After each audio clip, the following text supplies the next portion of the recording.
മധുരപലഹാരങ്ങളൊക്കെ ഇഷ്ടപ്പെടാത്തവര് ഭയങ്കര കുറവായിരിക്കുമല്ലേ. അത് കുറച്ച് പഴയ നമ്മുടെ നൊസ്റ്റാൾജിക്കൽ റെസിപ്പി ആകുമ്പോൾ ഒന്നും കൂടെ നമുക്ക് ഇഷ്ടം കൂടും.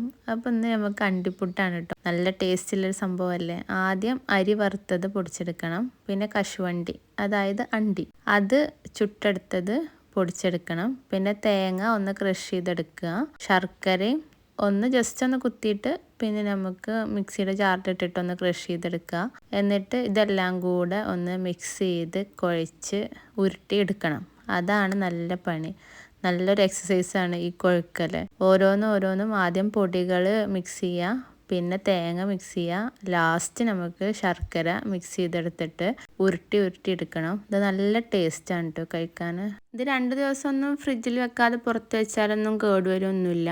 പിന്നെ അത് എത്രത്തോളം ഇരിക്കുമെന്ന് എനിക്കറിയില്ല, കാരണം 2 ദിവസം ഇത് ഇരിക്കാറുള്ളൂ. അതിൻ്റെ മുമ്പ് തന്നെ ഇത് കഴിച്ചു കഴിയും. ഇത് പിറ്റേ ദിവസം ആകുമ്പോഴേക്ക് ഈ എണ്ണമഴയൊക്കെ പോയി ഇങ്ങനെ ഇത് അടിപൊളിയായിട്ടുണ്ടാവും. നല്ല ടേസ്റ്റാണ്.